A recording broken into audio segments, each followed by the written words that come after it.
स्वागत है दोस्तों। आज हम बात करेंगे विटामिन्स के बारे में। इस वीडियो में हम कई महत्वपूर्ण टॉपिक्स को कवर करेंगे, जैसे कि विटामिन्स के इंट्रोडक्शन, हिस्ट्री, क्लासिफिकेशन तथा विटामिन्स के विभिन्न टाइप्स। हम इसके सभी टाइप्स के अंतर्गत इसके केमिकल नेम, सोर्स, फंक्शन और विटामिन की कमी से होने वाले जो डिसीज हैं उसके बारे में स्टडी करेंगे, जिसमें विटामिन का सामान्य परिचय है। विटामिन एक जटिल रासायनिक कार्बनिक यौगिक है। जटिल रासायनिक कार्बनिक यौगिक यानी ये कार्बन की उपस्थिति होती है और जो कि हाइड्रोजन और ऑक्सीजन से सहसंयोजक बंध द्वारा आपस में जुड़े होते हैं, जो कि शरीर की सामान्य वृद्धि, प्रजनन और उपापचय अर्थात मेटाबॉलिज्म जो क्रिया होती है उसके लिए जिम्मेदार होती है। अगर बॉडी या शरीर में विटामिन की कमी होने से जो रोग उत्पन्न होता है उसे हम एविटामिनोसिस कहते हैं, जबकि बॉडी में अगर विटामिन की अधिकता हो जाने पर जो रोग उत्पन्न होता है उसे हाइपर विटामिनोसिस कहते हैं। नेक्स्ट है हिस्ट्री। कैसिमिर फंक उन्होंने एमिन की उपस्थिति व अनुपस्थिति के आधार पर विटामिन का नाम रखा है। उन्होंने एमिन की उपस्थिति के आधार पर सबसे पहले विटामिन का नाम विटामिन रखा, फिर बाद में उन्होंने इसका नाम विटामिन अर्थात एमिन की अनुपस्थिति के आधार पर उसका नाम विटामिन रखा।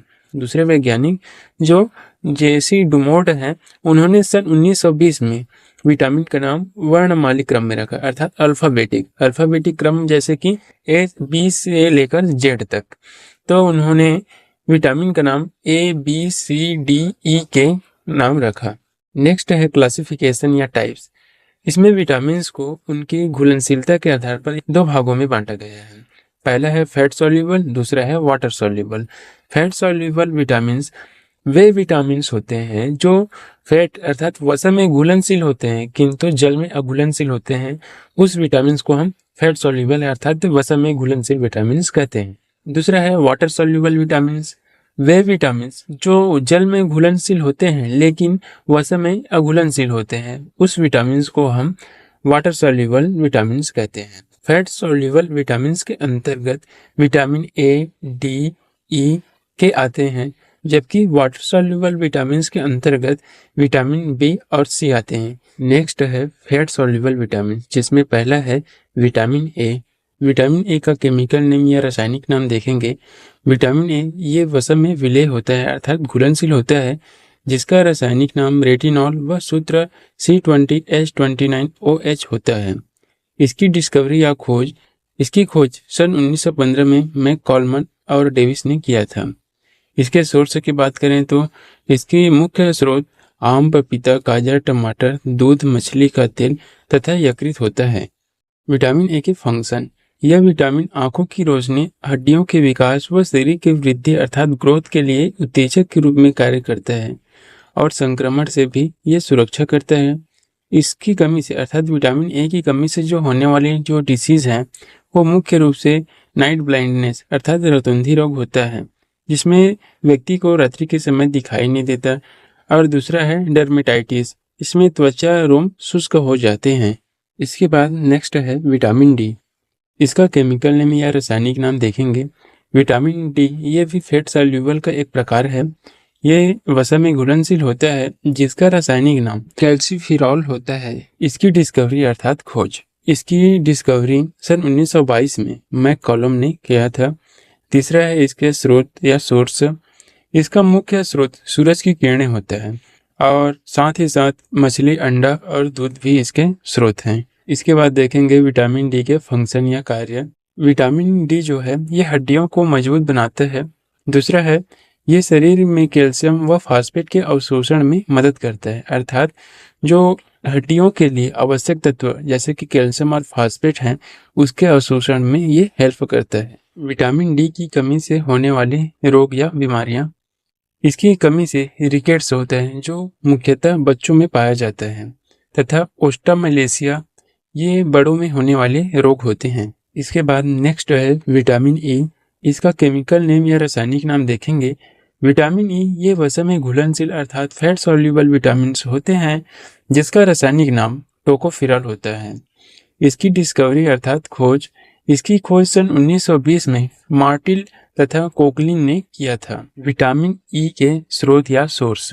इसका प्रमुख स्रोत अंकुरित बीज तथा पालक और सूरजमुखी के तेल होते हैं, अर्थात विटामिन ई इसमें भरपूर मात्रा में पाया जाता है। विटामिन ई के फंक्शन की अगर बात करें तो यह एंटीऑक्सीडेंट के रूप में कार्य करते हैं। साथ ही ये प्रजनन अंगों के सामान्य रूप से कार्य करने के लिए भी आवश्यक होते हैं। इसकी कमी से होने वाली डिसीज या बीमारियां, इसकी कमी से त्वचा व बालों से संबंधित समस्याएं उत्पन्न हो जाती है। दूसरा, जनन क्षमता में कमजोरी उत्पन्न होती है। नेक्स्ट है विटामिन के। विटामिन के का केमिकल नेम या रासायनिक नाम। विटामिन के ये वसा में विलेय अर्थात घुलनशील होते हैं। इसका रासायनिक नाम फाइलोक्विनोन होता है। इसकी डिस्कवरी अर्थात खोज की बात करें तो सन 1935 में डेम नामक वैज्ञानिक ने किया था। इसके मुख्य स्रोत या सोर्स की बात करें तो यह हरे पत्तेदार सब्जियां, सोया तेल व अंकुरित बीज में भरपूर मात्रा में पाया जाता है। इसके फंक्शन या कार्य, विटामिन के यह खून के जमने में हेल्प करता है, अर्थात खून के जो क्लॉटिंग है, थक्का जमने में ये हेल्प करता है और हड्डियों को स्वस्थ बनाए रखता है। दूसरा है, ये यकृत में प्रोथाम्बिन के निर्माण में मदद करता है। विटामिन के की कमी से होने वाली डिसीज या बीमारियां, रुधिर का थक्का न जमना, ये विटामिन ए की कमी से होता है, जिससे रुधिर का स्त्राव होता है, जिसे हीमोरेज कहा जाता है। इसके बाद नेक्स्ट है water soluble vitamin B. Vitamin B B complex निम्न प्रकार के होते हैं। बी कॉम्प्लेक्स यानी विटामिन बी के समूह, जैसे कि B1, B2, B3, B5, B6, B7, B9 और B12, इन सभी को एक साथ हम बी कॉम्प्लेक्स के नाम से जानते हैं। Vitamin B1। विटामिन B1 का केमिकल नेम, रासायनिक नाम थायमिन होता है। इसकी सोर्स या स्रोत की अगर बात करें तो ये समुद्री भोजन, सूखी मिर्च, मछली, अंकुरित गेहूं और बादाम में प्रचुर मात्रा में पाया जाता है। विटामिन B1 के कार्य या फंक्शन, यह ऊतकों की मरम्मत अर्थात जो बॉडी में प्रेजेंट टूटी फूटी ऊतक होते हैं उसकी मरम्मत में हेल्प करते हैं। साथ ही साथ उसके ग्रोथ के लिए भी ये आवश्यक होते हैं। यह क्रेस साइकिल में थायमिन पायरोफॉस्फेट की तरह ये व्यवहार करते हैं। नेक्स्ट है डिसीज या बीमारियां। विटामिन B1 की कमी से बेरी नामक रोग होता है। नेक्स्ट है विटामिन B2। विटामिन B2 का केमिकल नेम या रासायनिक नाम राइबोफ्लेविन होता है। अगर इसके स्रोत की बात करें तो यह मुख्य रूप से दूध के पनीर, मांस, अंडे, अंकुरित गेहूं, मशरूम तथा पत्तेदार सब्जियों में भरपूर मात्रा में प्रेजेंट होते हैं। इसके फंक्शन या कार्य, RBCs के निर्माण अर्थात रेड ब्लड सेल के निर्माण में ये सहायक होता है। दूसरा है, यह शरीर में प्रोटीन और वसा के उपापचय अर्थात मेटाबॉलिज्म की जो क्रिया होती है उसमें हेल्प करता है। B2 की कमी से होने वाली डिसीज या बीमारियां। विटामिन B2 की कमी से आंखों का लाल होना और बालों का झड़ना ये मुख्य डिसीज होते हैं। इसके बाद नेक्स्ट है विटामिन B3। इसका केमिकल नेम या रासायनिक नाम नियासिन है। इसकी सोर्स की बात करें तो ये ईस्ट, दूध, मूंगफली, टमाटर, यकृत, गेहूं, चना और शहद में ये भरपूर मात्रा में प्रेजेंट होते हैं। विटामिन B3 के फंक्शन या कार्य, ये त्वचा और बालों को स्वस्थ बनाए रखने के लिए महत्वपूर्ण होते हैं। ये ग्लाइकोलाइसिस और क्रेब्स चक्र दोनों के लिए एक कोएंजाइम की तरह कार्य करते हैं। इसके बाद है इसकी कमी से होने वाली डिसीज या बीमारियां।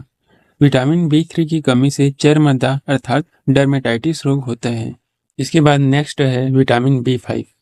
B5 का केमिकल नेम या रासायनिक नाम पेंटोथेनिक एसिड है। इसके सोर्स की अगर बात करें तो ये संतरा, केला, अनार, मांस, सब्जियां, अनाज, फलियां, अंडे व दूध में भरपूर मात्रा में प्रेजेंट होते हैं। इसके मुख्य फंक्शन या कार्य, यह त्वचा, बालों और नाखूनों को स्वस्थ बनाए रखने के लिए हेल्प करते हैं या उसमें मदद करते हैं। दूसरा है, यह हार्मोन के संश्लेषण में भी मदद करता है। इसके बाद इसकी कमी से होने वाली डिसीज या बीमारियां। विटामिन B5 की कमी से आंत से संबंधित रोग उत्पन्न हो जाते हैं, जिसे गैस्ट्रोइंटेस्टाइनल विकार कहते हैं। इसके बाद नेक्स्ट है विटामिन B6।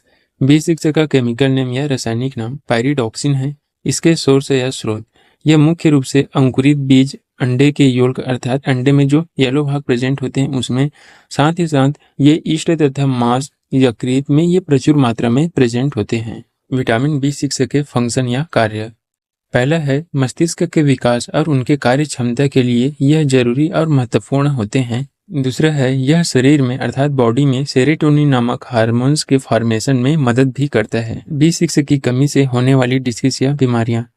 इसकी कमी से हाइपोक्रोमिक एनीमिया और इंसोम्निया रोग उत्पन्न होते हैं। नेक्स्ट है विटामिन B7। B7 का केमिकल नेम या रासायनिक नाम बायोटिन होता है। इसके सोर्स या स्रोत ये हरी सब्जियां, पालक, केला, मटर, बीन्स, सोयाबीन, सूरजमुखी के बीज में भरपूर मात्रा में प्रेजेंट होते हैं। इसके फंक्शन या कार्य, पहला है ये रक्त में ग्लूकोज के स्तर को सामान्य बनाए रखने में भी हेल्प करता है। दूसरा है ये न्यूक्लिक एसिड जैसे कि DNA, RNA और ये केराटिन प्रोटीन जैसे कि नाखून और सिंग के बनने वाले जो प्रोटीन होते हैं उसके संश्लेषण में भी ये मदद करता है। B7 की कमी से होने वाली डिसीज या बीमारियां, इसकी कमी से हाइपरटोनिया, सेंसरेनुरल बहरापन, एसिडेमिया रोग उत्पन्न होते हैं। नेक्स्ट है विटामिन B9। इसका केमिकल नेम या रासायनिक नाम फॉलिक एसिड है। इसके स्रोत या सोर्स है यह मुख्य रूप से ईस्ट, यकृत, वृक्क, हरी वनस्पतियां आदि में भरपूर मात्रा में प्रेजेंट होते हैं। इसके फंक्शन या कार्य, ये RBCs अर्थात रेड ब्लड सेल्स के निर्माण में और उसके परिपक्वन के लिए आवश्यक होते हैं। दूसरा है प्यूरिन तथा थायमिन के संश्लेषण के लिए भी ये आवश्यक होती है। B9 की कमी से होने वाली डिसीज या बीमारियां, फॉलिक एसिड या अम्ल की कमी से ग्रोथ अर्थात वृद्धि रुक जाती है। साथ ही साथ गर्भावस्था के दौरान माइक्रोसाइटिक एनीमिया रोग उत्पन्न हो जाते हैं। इसके बाद नेक्स्ट है विटामिन B12। B12 का केमिकल नेम या रासायनिक नाम साइनोकोबालामिन है। इसके सोर्स या स्रोत ये मुख्य रूप से दूध, यकृत, अंडा, वृक्क में प्रचुरता से पाए जाते हैं। फिर है फंक्शन या कार्य, जिसमें पहला है अस्थि मज्जा अर्थात बोन मैरो में ये RBC के परिपक्वन के लिए अत्यंत आवश्यक होते हैं। दूसरा है न्यूक्लिक अम्ल अर्थात DNA के निर्माण के लिए विटामिन B12 महत्वपूर्ण भूमिका निभाते हैं। B12 की कमी से होने वाली डिसीज या बीमारियां, B12 की कमी से माइक्रोसाइटिक एनीमिया रोग उत्पन्न होते हैं। नेक्स्ट विटामिन है विटामिन C। विटामिन C का केमिकल नेम या रासायनिक नाम एस्कॉर्बिक एसिड है। इसकी डिस्कवरी अर्थात खोज, इसकी खोज सन 1928 में सेंट ग्योर्गी ने किया था। इसके स्रोत या सोर्स, ये नींबू, संतरे, आंवला, बेर, टमाटर और हरी मिर्च में भरपूर मात्रा में ये प्रेजेंट होते हैं। इसके बाद है फंक्शन या कार्य, ये डेंटाइन, कार्टिलेज तथा अस्थियों के आंतरिक घटकों को बनाए रखता है। दूसरा है ये आंत में फेरस अर्थात आयरन के अवशोषण को प्रेरित करते हैं। नेक्स्ट है डिसीज या बीमारियां, विटामिन C की कमी से स्कर्वी नामक रोग होता है।